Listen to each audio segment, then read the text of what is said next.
मालेगांव बम धमाका 2008 में साध्वी प्रज्ञा समेत तमाम 7 मुलजिमीन को बरी कर दिया गया है। बता दें आपको क्या, 29 सितंबर 2008 को मालेगांव में बम धमाका हुआ था, जिसके बाद साध्वी प्रज्ञा सिंह ठाकुर, कर्नल पुरोहित, रमेश उपाध्याय, अजय राहेलकर, समीर कुलकर्णी, स्वामी दयानंद पांडे समेत 7 मुलजिमीन को गिरफ्तार किया गया था। इन पर मुकदमा जारी था। आज एनआईए की अदालत ने इन्हें बरी करने का हुक्म जारी किया है। बता दें आपको कि जिस तरीके से यह बम धमाका हुआ, उसके बाद जो है एटीएस ने इस मामले में साध्वी प्रज्ञा सिंह ठाकुर समेत कुल 13 अफराद को गिरफ्तार किया था। इसके बाद से दूसरे मुलजिमीन को डिस्चार्ज कर दिया गया था, लेकिन इन 7 के खिलाफ मुकदमा चलाया गया था। जिस तरीके से इस मामले में समाअत आगे बढ़ी, इस मामले में जब एटीएस ने केस चलाया तो आगे ये केस जो है एनआईए के सुपुर्द कर दिया गया था और एनआईए ने इस मामले में मुलजिमीन के लिए सजाए मौत का मुतालबा किया था।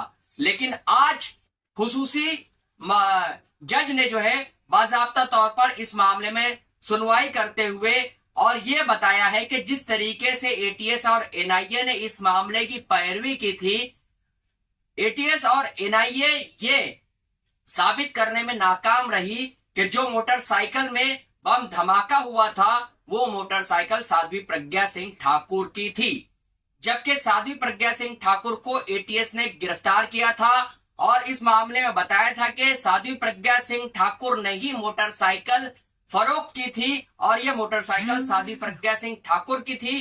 और इसमें जो है मालेगांव बम धमाके में अब भी 2 मुलजिमीन वांटेड यानी मफरूर बताए जाते हैं, जिसमें संदीप डांगे और रामजी कालसांगरा शामिल है। रामजी कालसांगरा ने यह मोटर खरीदी थी और इसके साथ ही जो है इसमें बम नष्ट किया था। इस तरह का मामला जो है एटीएस की चार्जशीट में बताया गया था, जिसके बाद जो है एटीएस की इन्वेस्टिगेशन पर कई इल्जामात लगाए गए थे। इसके बाद यह मामला एनआईए को ट्रांसफर कर दिया गया था और एनआईए ने इसकी तफ्तीश की। एनआईए ने भी इस केस को आगे बढ़ाया और इसमें पेशरफ्त भी हुई। लेकिन जिस तरह से इस मामले का फैसला आया, इसमें तमाम 7 मुलजिमीन को जो है बरी करने का हुक्म सादर किया गया है।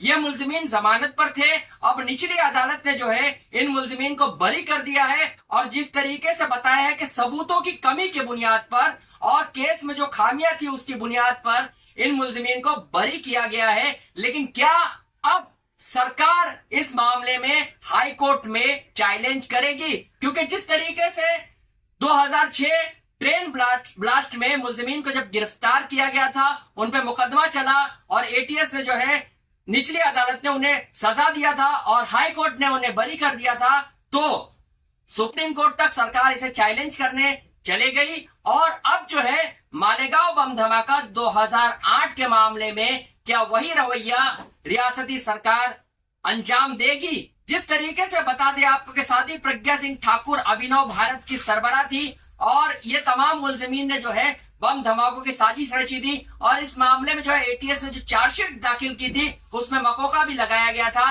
और इस मामले में यह भी बताया गया था कि ये मुलजिमीन एक दूसरे को जानते थे।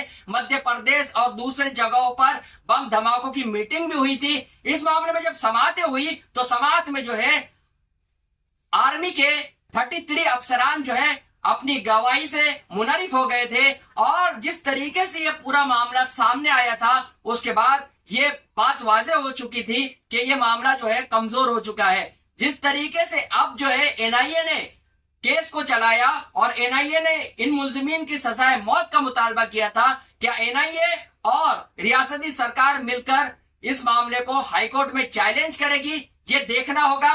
जबकि अब जो है तमाम 7 मुलजिमीन जो है बाइज्जत बरी हो चुके हैं। और बता दें आपको कि जिस वक्त जो है 26/11 हमला अंजाम दिया गया था, उसी वक्त जो है एटीएस चीफ हेमंत करकरे शहीद हो गए। उसी दौरान जो है उसी रोज शाम में एटीएस चीफ से हमारी बात हुई थी और इस सिलसिले में जब बात की गई थी तो एटीएस चीफ अपनी तफ्तीश से पूरी तरह से मुतमईन थे। उन्होंने दूसरे रोज हमें जो है मदऊ भी किया था और बातचीत की गई थी। इस मामले में एटीएस चीफ ने बताया था कि जिस तरीके से तफ्तीश हुई है वो तफ्तीश इंतहाई पुख्ता है। लेकिन अब जो है अदालत ने सबूतों की अदम दस्तयाबी के सबब इन मुलजिमीन को जो है रिहा कर दिया है। जिस तरीके से एटीएस ने इसकी तफ्तीश की थी, एनआईए ने इसे आगे बढ़ाया, लेकिन अदालत को इस मामले में यह लगा कि जो स्कूटर बम धमाकों के लिए इस्तेमाल की गई थी वो स्कूटर ही साध्वी प्रज्ञा सिंह की नहीं है, और इसे साबित करने में एटीएस और एनआईए नाकाम रही है। तो ऐसे में अब सवाल ये पैदा होता है कि 2008 बम धमाका किसने किया था? क्या साध्वी प्रज्ञा सिंह जो है बेकसूर थी, या फिर जो है किस तरीके से इस बम धमाके को अंजाम दिया गया था? क्या फिर जो है सबूतों की अदम दस्तयाबी के सबब जो है मुलजिमीन को इसका फायदा हुआ है? जहां के इंसाफ की